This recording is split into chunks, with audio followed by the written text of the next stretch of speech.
जो काम अंग्रेजों के समय में नहीं हुआ वो केंद्र की मोदी सरकार ने कर दिया। रिपोर्ट्स के मुताबिक देश के लिए लड़ने वाले विकलांग सैनिकों पर भी टैक्स लगा दिया, जो 1 अप्रैल से लागू माना जा रहा है।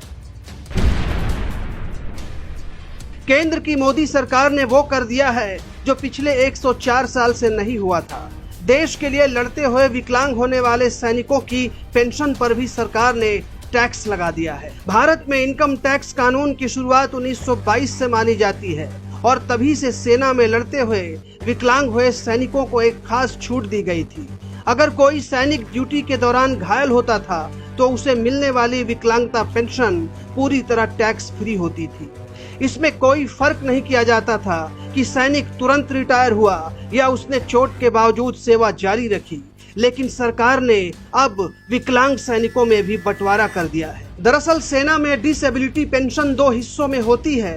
पहला सर्विस एलिमेंट जो सामान्य पेंशन जैसा होता है और दूसरा डिसेबिलिटी एलिमेंट यानी जो सैनिकों को चोट या बीमारी की गंभीरता के आधार पर दिया जाता है। आमतौर पर यह पेंशन 10,000 रुपए से लेकर 40,000 रुपए प्रति महीने के बीच हो सकती है। हालांकि रैंक और चोट के स्तर के अनुसार ये बदलती है। केंद्र की मोदी सरकार ने 2026 के बजट में विकलांगता पेंशन पर टैक्स की छूट खत्म कर दी। नए प्रावधान के अनुसार विकलांगता पेंशन 2 हिस्सों में बांट दी गई है। एक वो सैनिक जो चोट के कारण तुरंत सेवा से बाहर हो जाते हैं और दूसरे वो जो घायल होने के बाद भी सेवा जारी रखते हैं और बाद में रिटायर होते हैं। यहीं से ये नियम बदल जाता है और विवाद की पूरी जड़ भी यही है। नए नियम के मुताबिक जो सैनिक चोट के कारण सेवा से बाहर कर दिए जाते हैं उनकी पेंशन अब भी टैक्स फ्री रहेगी, लेकिन जो सैनिक घायल होने के बावजूद सेवा जारी रखते हैं और बाद में रिटायर होते हैं उनकी विकलांगता पेंशन अब टैक्स के दायरे में आएगी। 1 अप्रैल 2026 से नया इनकम टैक्स सिस्टम लागू हो चुका है और इसके साथ ही ये बदलाव भी प्रभावी माना जा रहा है। यानी अब से कुछ कैटेगरी के सैनिकों को टैक्स देना पड़ सकता है। टैक्स का ये दायरा फिलहाल आर्मी, नेवी और एयरफोर्स के विकलांग सैनिकों पर लागू होता है। द प्रिंट के मुताबिक विकलांग सैनिकों को मिलने वाली ये छूट 1 सदी से ज्यादा समय तक बिना बदले लागू रही, लेकिन अब सरकार सैनिकों की वफादारी को मानो सजा दे रही है। भारत में करीब 25 से 30 लाख पूर्व सैनिक माने जाते हैं, जिनमें से करीब 5 से 6 लाख विकलांगता पेंशन लेते हैं। एक्सपर्ट्स का अनुमान है कि इनमें से करीब 30 से 40% सैनिक ऐसे हैं जिन्होंने घायल होने के बाद सेवा तुरंत छोड़ दी, वही इस नए नियम के दायरे में आएंगे।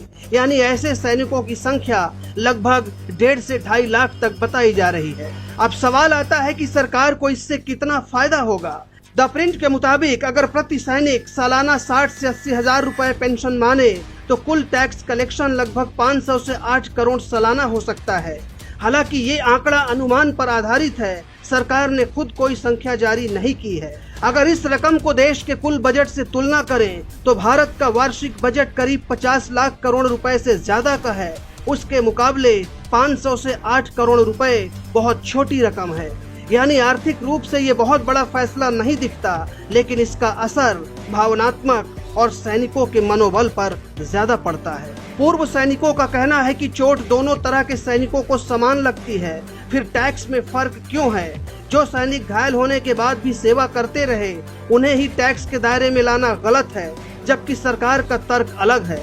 सरकार का कहना है कि टैक्स छूट सिर्फ उन्हीं को मिलनी चाहिए जिन्हें चोट के कारण सेवा छोड़नी पड़ी।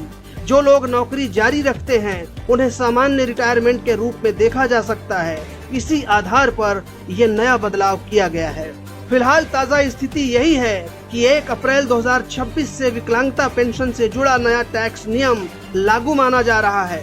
हालांकि इस फैसले को लेकर संसद में भी सवाल उठे हैं। कई सांसदों और पूर्व सैनिक संगठनों ने इसका विरोध किया है। वहीं एक संसदीय समिति ने भी सरकार से इस नियम की समीक्षा करने की सिफारिश की है, लेकिन फिलहाल सरकार ने इसे वापस लेने का कोई आधिकारिक ऐलान नहीं किया है। द कंट्री लाइव की रिपोर्ट।